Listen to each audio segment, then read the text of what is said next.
आज के वीडियो में हम इंट्रोडक्शन टू द फार्माकोलॉजी देखने वाले हैं।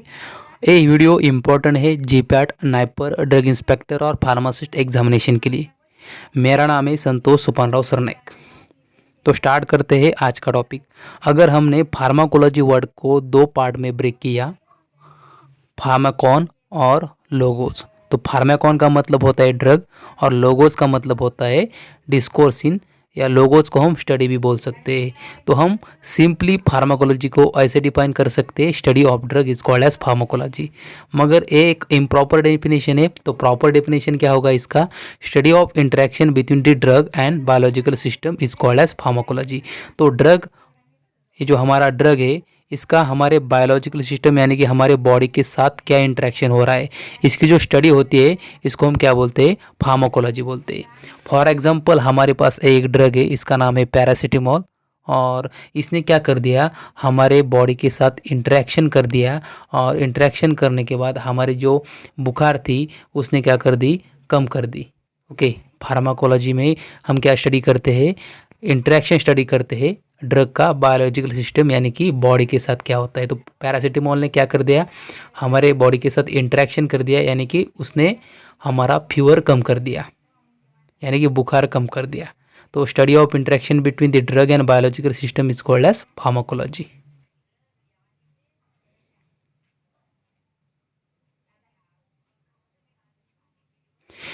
तो important branches of pharmacology, there are many branches which are important. Few of here I here described. Okay, कुछ यहाँ पे इम्पोर्टेंट मैंने डिस्क्राइब किया है। और इसमें फार्माकोथेरापेटिक्स आता है, थेरापेटिक्स आता है, clinical pharmacology, toxicology, chemotherapy, radiotherapy, pharmacokinetic and pharmacodynamic, ये सब इम्पोर्टेंट ब्रांचेस है फार्माकोलॉजी में। और इसमें से दो मेन ब्रांचेस है, फार्माकोकाइनेटिक और फार्माकोडायनामिक। इन दोनों के ऊपर भी मैं सेपरेट वीडियो बनाने वाला हूँ। अभी स्टार्ट करते हैं फार्माकोकाइनेटिक्स से। तो काइनेटिक, इस काइनेटिक वर्ड का मतलब क्या होता है? इस काइनेटिक वर्ड का मतलब होता है, काइनेटिक वर्ड का मतलब क्या होता है? मूवमेंट। काइनेटिक का मतलब क्या होता है? मूवमेंट। ओके, मूवमेंट होता है इसका मतलब। तो ड्रग का मूवमेंट क्या कैसा हो रहा है? In through and out of the body. Drug का movement in through and out of the body, इसको हम क्या बोलते हैं? फार्माकोकाइनेटिक। तो फार्माकोकाइनेटिक में हम बेसिकली क्या स्टडी करते हैं? What body does to the drug. तो ड्रग का बॉडी क्या करती है? तो ड्रग का बॉडी क्या करती है? एड्जॉर्प्शन करती है, एब्सॉर्प्शन करती है, मेटाबॉलिज्म करती है, डिस्ट्रीब्यूशन करती है और एक्सक्रीशन करती है। तो इस सीक्वेंस में याद रखना, एब्सॉर्प्शन करती है, डिस्ट्रीब्यूशन करती है, मेटाबॉलिज्म करती है और एक्सक्रीशन करती है। ये है फार्माकोकाइनेटिक। तो इसको हम क्या बोलते हैं? What body does to the drug. The time course of drug in through and out of the body is called as pharmacokinetics. तो फार्माकोडायनामिक्स का मतलब क्या है? तो इसमें जो फार्माकॉन का मतलब तो आपको सबको पता है कि ड्रग होता है। तो डायनामिक्स का मतलब क्या होता है? Action, power, mechanism. तो इसमें क्या होता है कि ड्रग हमारे बॉडी के साथ क्या कर रहा है। सपोज मान लो कि हमारे पास पैरासीटामोल है। ओके, सेम एग्जांपल ले रहे हैं क्योंकि सबको पता है। इस पैरासीटामोल को हमने क्या कर दिया? इस आदमी को दे दिया। ओके, इसको बुखार थी, इसको देने के बाद क्या हो गया? इसकी जो बुखार थी, इसकी बुखार कम हो गई। तो इस ड्रग ने इस बॉडी के साथ, इस ड्रग ने इस बॉडी के साथ क्या किया, उसको हम बोलते हैं फार्माकोडायनामिक्स। और इस बॉडी ने इस ड्रग के साथ क्या किया, इसको हम बोलते हैं फार्माकोकाइनेटिक। याद रखना है, कंफ्यूज मत होना कि ड्रग ने बॉडी के साथ क्या किया, उसको हम बोलेंगे फार्माकोडायनामिक्स, और बॉडी ने ड्रग के साथ क्या किया, इसको बोलेंगे हम फार्माकोकाइनेटिक। तो what drug does to the body is called as pharmacodynamics and it involve the action, mechanism and side effect of the drugs. तो फार्माकोथेरापेटिक्स का मतलब क्या होता है? तो फार्माकोथेरापेटिक्स मतलब क्या होता है कि हमारे पास डिसीज़ की नॉलेज है, हमारे पास डिसीज़ की नॉलेज है, हमारे पास डिसऑर्डर की नॉलेज है, और हमारे पास ड्रग की नॉलेज है, ड्रग का यूज़ हमें मालूम है। तो इन सब का एप्लीकेशन हम क्या कर रहे हैं? उसी डिसीज़ के ट्रीटमेंट में, या उसी डिसीज़ के ट्रीटमेंट, उसी डिसीज़ के ट्रीटमेंट में या उसी डिसऑर्डर के ट्रीटमेंट में कर रहे हैं। मतलब application of drug in treatment of disease और डिसऑर्डर। तो हम हमारे पास ड्रग की नॉलेज है, तो उसका एप्लीकेशन हम कहाँ पे कर रहे हैं, डिसीज़ या डिसऑर्डर को ट्रीट करने के लिए। तो कंफ्यूज मत होना, डिसीज़ और डिसऑर्डर दोनों टर्म अलग अलग है। तो डिसीज़ मतलब क्या होता है, जो पैथोजेनिक माइक्रो ऑर्गेनिज्म के कारण होता है, जैसे कि मलेरिया, टाइफाइड, कॉलरा एक माइक्रो ऑर्गेनिज्म के कारण होता है। तो डिसऑर्डर क्या होता है, इम्प्रॉपर फिजियोलॉजी, जो हमारी बॉडी की नॉर्मल फिजियोलॉजी जब एबनॉर्मल होती है तो इम्प्रॉपर फिजियोलॉजी हो गई। तो इम्प्रॉपर फिजियोलॉजी के केस में जो हमारी बॉडी सिम्टम शो करती है, जो अलग डिसऑर्डर होती है, मतलब जो ऑर्डर में नहीं रहती है, इम्प्रॉपर फिजियोलॉजी हो जाती है हमारी बॉडी को, उसको हम बोलते हैं डिसऑर्डर। यानी कि उसमें एग्जांपल बता सकते हैं हम diarrhoea. Okay, diarrhoea is an example of, diarrhoea किसका एग्जांपल है, डिसऑर्डर का। तो डायरिया डिसीज में भी आ सकता है अगर वो किसी माइक्रो ऑर्गेनिज्म के कारण हो गया है तो डायरिया डिसऑर्डर में भी आता है, डिसीज में आता है। डिसीज में कब आएगा, अगर वो किसी माइक्रो ऑर्गेनिज्म के कारण हो गया, जैसे कि अगर वो किसी बैक्टीरिया के कारण हो गया, जैसे कि कोई ये किसी अमीबिया के कारण हुआ तो उसको हम बोलेंगे डिसीज। और अगर ये हमारे बॉडी की इम्प्रॉपर फंक्शनिंग की वजह से हुआ तो इसको हम बोलेंगे डिसऑर्डर। इसको याद रखना है। Okay, application of drug in treatment of disease और disorder is called as pharmacotherapeutics. Disease is caused due to the pathogenic microorganism and disorder is caused due to the improper physiology. तो therapeutics का मतलब क्या होता है, therapeutics मतलब क्या होता है कि एक ब्रांच है मेडिसिन की जो हेल्प करती है हमें किसी डिसीज या डिसऑर्डर को ट्रीट करने के लिए। Okay, branch of medicine in treatment of disease और डिसऑर्डर, इसको हम बोलेंगे थेरापेटिक्स। तो थेरापेटिक एक ब्रांच है मेडिसिन की जो हम जिसका हम यूज़ करते हैं ट्रीटमेंट करने के लिए डिसीज या डिसऑर्डर का। अभी क्लिनिकल फार्माकोलॉजी क्या होता है, क्लिनिक से याद रखना, क्लिनिक मतलब क्लिनिक में सिर्फ हम जाते हैं, हम कौन है, ह्यूमन है। तो जो भी हम ह्यूमन और ड्रग की स्टडी कर रहे हैं, एक साइंटिफिक डिसिप्लिन है जिसमें हम रिलेशनशिप देखते हैं between the drugs and humans. Drug और ह्यूमन के बीच में क्या रिलेशन है, तो ड्रग ह्यूमन में कैसे इफेक्ट प्रोड्यूस कर रहा है, उसका थेरापेटिक एक्टिविटी क्या है, मतलब पूरा जो फार्माकोलॉजी है जो हम ह्यूमन में देख रहे उसको हम क्या बोलेंगे, उसको हम बोलेंगे क्लिनिकल फार्माकोलॉजी। ये सिंपली क्या है, relationship between the drugs and humans. तो इसमें मेडिसिन आता है, फार्माकोलॉजी आता है, फार्मेसी आता है, बायोमेडिकल साइंसेस आता है एंड नर्सिंग आता है। ये सभी इसमें आता है क्लिनिकल फार्माकोलॉजी में। तो टॉक्सिकोलॉजी मतलब क्या होता है, नाम से याद रख सकते हैं आप कि टॉक्सिक मतलब क्या है, कोई सब्सटेंस जो हार्मफुल है। तो ओके, तो लॉजी मतलब क्या है, स्टडी। तो टॉक्सिक सब्सटेंस की हम स्टडी कर रहे हैं। Okay, study of the poison की स्टडी कर रहे हैं और उसकी स्टडी करके हम उसके ऊपर एक ट्रीटमेंट निकाल रहे हैं। Okay, study of poison and treatment in poisoning is called as toxicology. तो इसके लिए हम क्या करते हैं, कोई एंटीडोट निकालते हैं। ओके, तो एंटीडोट मतलब क्या होता है कि which counteract the action of poison. तो जो एक्शन है उस पॉइजन की उसको काउंटरैक्ट करता है, उसको ख़त्म कर देता है, उसको हम बोलते हैं एंटीडोट।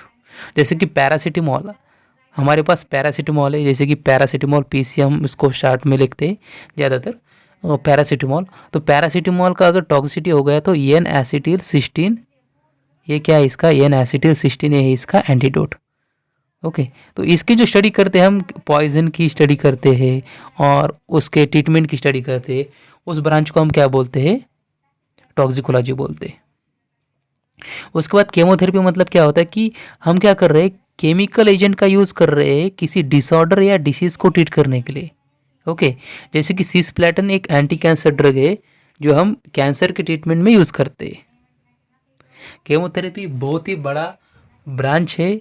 ओके, इसमें बहुत सारे ड्रग आते हैं। ओके, इसके बारे में भी मैं सेपरेट से वीडियो बनाने वाला हूँ, डोंट वरी।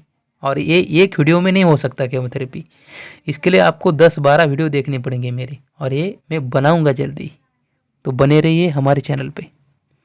तो रेडियोथेरेपी का मतलब क्या होता है कि हम क्या कर रहे हैं, रेडियो एक्टिव आइसोटोप का यूज़ कर रहे हैं इन ट्रीटमेंट ऑफ कैंसर। कैंसर के ट्रीटमेंट में हम क्या कर रहे हैं, रेडियो एक्टिव आइसोटोप का यूज़ कर रहे हैं। जैसे कि आयोडीन 131 एक एग्जाम्पल है जो कि हम यूज़ कर सकते हैं। तो ये बेसिकली हम एक कैंसर के ट्रीटमेंट में हम यूज़ करते हैं रेडियोथेरेपी। तो ड्रग का मतलब क्या होता है कि ड्रग कोई ऐसा सब्सटेंस होता है जो एबनॉर्मल फिजियोलॉजी को नॉर्मल फिजियोलॉजी में कन्वर्ट करे और जो भी हमारे फिजियोलॉजी को अल्टर कर सके, या तो कोई ऐसा सब्सटेंस जो डायग्नोसिस कर पाए किसी डिसीज़ या डिसऑर्डर का ट्रीटमेंट, प्रिवेंशन और मिटिगेशन कर पाए, न तो उसको क्यूर कर पाए, उसको हम बोलते हैं ड्रग।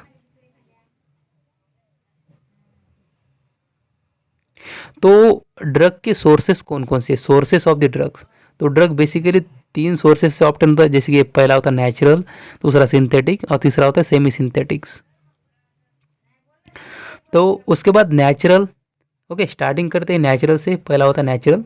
तो नेचुरल में क्या क्या आता है, नेचुरल में आता है हमारा alkaloids, glycosides, tannins, resins and volatiles. Okay, उसके बाद हम अल्कलॉइड्स देखने वाले हैं। तो अल्कोलाइड बेसिकली क्या होता है, एक नाइट्रोजीनियस सब्सटेंस होता है, बेसिक नाइट्रोजीनियस सब्सटेंस होता है, और उसके पास हाइड्रोक्लिक रिंग होती है, और उसके साथ फार्माकोलॉजिकल एक्टिविटी होती है। ओके, तो एक ऐसा सब्सटेंस जिसके पास नाइट्रोजन है हेट्रोसाइक्लिक रिंग में, और उसके पास फार्माकोलॉजिकल एक्टिविटी है, तो उसको हम बोलते हैं अल्कोलाइड। उसका एग्जांपल है एट्रोपिन। तो एट्रोपिन कहाँ पे होता है, एट्रोपा बेलाटोना नाम का एक प्लांट होता है, उसके अंदर एट्रोपिन नाम का अल्कोलाइड होता है, जिसका यूज़ हम बहुत सारी जगह पे करते हैं। जैसे कि एट्रोपिन का यूज़ हम फाइजोस्टिग्माइन पॉइजनिंग में भी करते हैं, उसके साथ उसका यूज़ हम एवी ब्लॉक में भी करते हैं। उसके बाद ग्लाइकोसाइड।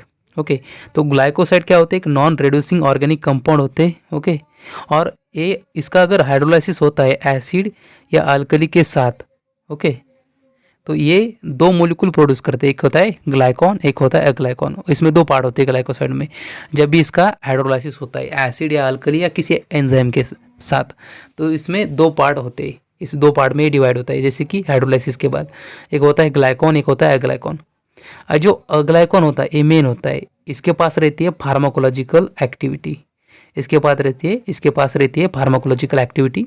और ग्लाइकॉन के पास फार्माकोलॉजिकल एक्टिविटी नहीं रहती, पर ये ग्लाइकॉन पार्ट, जो ग्लाइकॉन पार्ट है, इस फार्माकोलॉजिकल एक्टिव पार्ट यानी कि अग्लाइकॉन को थेराप्यूटिक साइड पे पहुंचाता है। तो ये ग्लाइकॉन का काम क्या होता है, ट्रांसपोर्टेशन होता है। अग्लाइकॉन क्या होता है, उसके पास फार्माकोलॉजिकल एक्टिविटी रहती है। तो इसका एग्जाम्पल है डिजिटालिस। इसका एग्जाम्पल क्या है, डिजिटालिस। उसके बाद तो बेसिकली टैनिन क्या करते हैं, टैनिन करते हैं प्रेसिपिटेशन। किसका प्रेसिपिटेशन करते हैं, टैनिन प्रेसिपिटेशन करते हैं प्रोटीन का, टैनिन प्रेसिपिटेशन करते हैं प्रोटीन का। तो एक पॉलीफेनोलिक सेकेंडरी मेटाबोलाइट होते हैं जो कि प्रेसिपिटेशन करते हैं प्रोटीन का। तो इसमें एग्जाम्पल क्या आता है, गैलिक एसिड, इपिगैलिक एसिड और बहुत सारे आते हैं टैनिन्स में। तो बेसिकली आपने कहाँ पे तो देखा होगा, ये टैनिन्स में से एक सब्सटेंस रहता है माउथ अल्सर में जो जेल आते हैं ना, उसमें एक टैनिन्स में से मुझे याद नहीं आ रहा उसका नाम। तो उस माउथ अल्सर के जो ट्यूब जेल रहता है माउथ अल्सर में जो हम यूज़ करते हैं, तो उस जेल में एक टैनिक एसिड, याद आ गया, ये जो टैनिक एसिड रहता है उसमें रहता है। तो बेसिकली ये क्या करता है, उसमें प्रेसिपिटेशन करता है प्रोटीन का। ओके, उसके बाद इसमें रेजिन आता है। ओके, रेजिन नेचुरल सोर्सेस में। तो रेजिन क्या होता है, रेजिन एक solid semi solid amorphous product होता है। एक तो सॉलिड हो सकता है, सेमी सॉलिड हो सकता है, एमॉर्फस प्रोडक्ट्स होता है। ओके, एक सॉलिड और सेमी सॉलिड एमॉर्फस प्रोडक्ट हो सकता है। ये रेजिन क्या होते हैं, एक सॉलिड और सेमी सॉलिड सब्सटेंसेस होते हैं। एक तो सॉलिड भी हो सकते हैं, नहीं तो सेमी सॉलिड भी हो सकते हैं, और एक एमॉर्फस प्रोडक्ट होते हो। ओके, तो क्रिस्टलाइन नहीं होती, इसको याद रखना। जो रेजिन होते हैं ये एमॉर्फस प्रोडक्ट्स होते हैं, और उसका केमिकल नेचर कॉम्प्लेक्स होता है, और ये भी एक सेकेंडरी मेटाबोलाइट्स होते हैं। जैसे कि हमने पहले देखा था, ये जो टैनिन्स और रेजिन दोनों भी क्या होते हैं, सेकेंडरी मेटाबोलाइट्स होते हैं। इसमें एग्जाम्पल क्या आता है, balsam of tolu.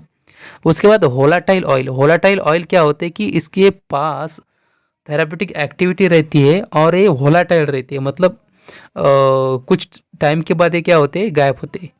Okay, odorous volatile principle of plant having the therapeutic activity is called as oil. तो इसका एग्जांपल है यूकैलिप्टस ऑयल।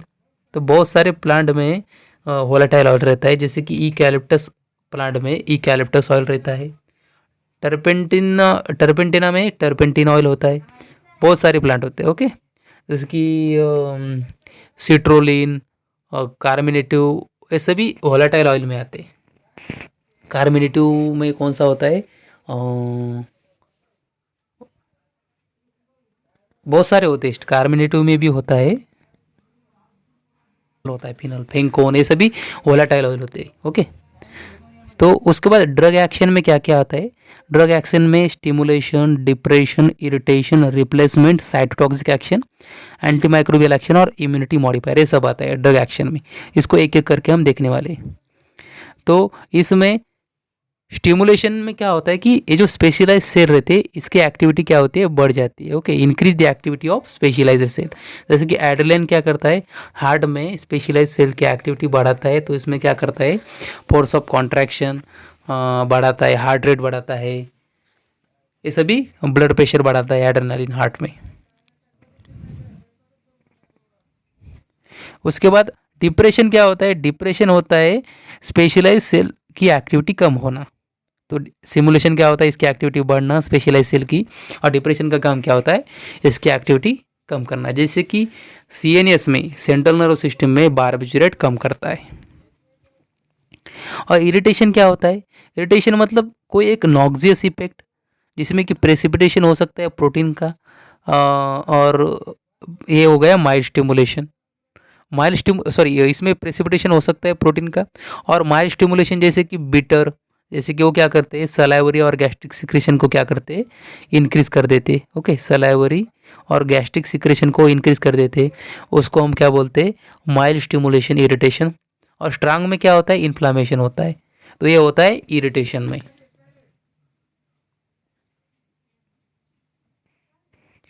तो रिप्लेसमेंट में बेसिकली क्या होता है, रिप्लेसमेंट में in case of deficiency use of hormone, natural metabolites, diabetes, जैसे कि डायबिटीज़ में हम इंसुलिन यूज़ करते हैं। कोई किसी हार्मोन की हमारे पास डिफिशियंसी है तो हम क्या करेंगे, उस हार्मोन को बाहर से देंगे, इसको ही क्या बोलते हैं, हम रिप्लेसमेंट बोलते हैं। जैसे कि डायबिटीज़ के केस में हम इंसुलिन दे रहे हैं।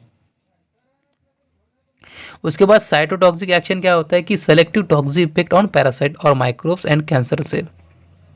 तो हमको कोई पैरासाइट का इन्फेक्शन हो गया, जैसे कि कोई मलेरिया हो गया, कोई टाइफाइड हो गया, और किसी भी माइक्रोब का इन्फेक्शन हो गया, तो जो माइक्रोबियल सेल है, तो ये हमारे बॉडी है, तो बॉडी के अंदर इन्फेक्शन हो गया, ये माइक्रोब की सेल। ओके, और ये हो गई हमारी सेल। ओके ओके, ये जो नीली वाली है हमारी सेल है। तो ये जो है, तो ये क्या करेगी, हम क्या कर रहे हैं, ऐसा ड्रग यूज़ कर रहे हैं जो कि सिर्फ इस पैरासाइटिक सेल को ही किल करेगा। Selective toxic effect on parasite और माइक्रोब एंड कैंसर सेल। इसका एग्जांपल है anti cancer drug. Anti cancer में साइटोटॉक्सिक ड्रग इसी मैकेनिज्म के ऊपर काम करते हैं। और सेलेक्टिवली क्या करेंगे एंटी कैंसर ड्रग, सिर्फ जो कैंसरस सेल है उसको ही क्या करेंगे, किल करेंगे। उसके बाद एंटी माइक्रोबियल एक्शन आता है, किलिंग और stopping of growth of microbe. तो ये क्या करते हैं बेसिकली, या तो किल करते हैं, तो उसकी जो ग्रोथ होती है उसको स्टॉप करते हैं माइक्रो ऑर्गेनिज्म की। उसमें एग्जाम्पल आता है, इसमें एग्जाम्पल आता है एंटीबायोटिक्स। उसके बाद इम्यूनिटी मॉडिफायर। इम्यूनिटी मॉडिफायर में क्या आता है, आइदर इंक्रीज और डिक्रीज इम्यूनिटी। तो इम्यूनिटी मॉडिफाई कर रहे, ये कम भी कर सकते हैं या ज़्यादा भी कर सकते हैं, ये इंक्रीज भी कर सकते हैं या डिक्रीज भी कर सकते हैं इम्यूनिटी की। तो जो इंक्रीज करते हैं उसको हम बोलते हैं इम्यूनो स्टिमुलेंट, और जो डिक्रीज करते हैं उनको हम बोलते हैं इम्यूनो सप्रेसेंट। ओके, तो इंक्रीज करने वाले में वैक्सीन आता है, सेरा आता है, मोनोक्लोनल एंटीबॉडीज आते हैं, और डिक्रीज करने वाले में क्या आता है, इम्यूनो सप्रेसेंट। तो drug nomenclature, okay, this is the last slide. तो ड्रग नॉमेनक्लेचर में हम क्या करते हैं कि ड्रग को कुछ नाम देते हैं। तो इसमें बेसिकली 3 प्रकार के नाम होते हैं, एक होता है ब्रांड नेम, एक होता है जेनेरिक नेम, और एक होता है केमिकल नेम। ब्रांड नेम को ही हम प्रोप्राइटरी नेम बोलते हैं, और जेनेरिक नेम को हम नॉन प्रोप्राइटरी नेम बोलते हैं। इसको याद रखना, इसके ऊपर भी क्वेश्चन पूछ सकते हैं। तो जैसे कि डोलो 650 एक ब्रांड नेम है, उसके अंदर पैरासीटामोल नाम का ड्रग होता है, ये जेनेरिक नेम होता है। डोलो 650 ये होता है ब्रांड नेम, और उसका केमिकल नेम होता है N4 hydroxy phenyl acetamide. Okay, to subscribe my YouTube channel Only Pharmacy for explanation of this PPT. मेरा एक स्लाइड शेयर का भी अकाउंट है जिसकी मैं लिंक हमारे डिस्क्रिप्शन में दे दूंगा, तो वहाँ से भी आप पूरे PPT देख सकते हैं। And thank you for watching my video.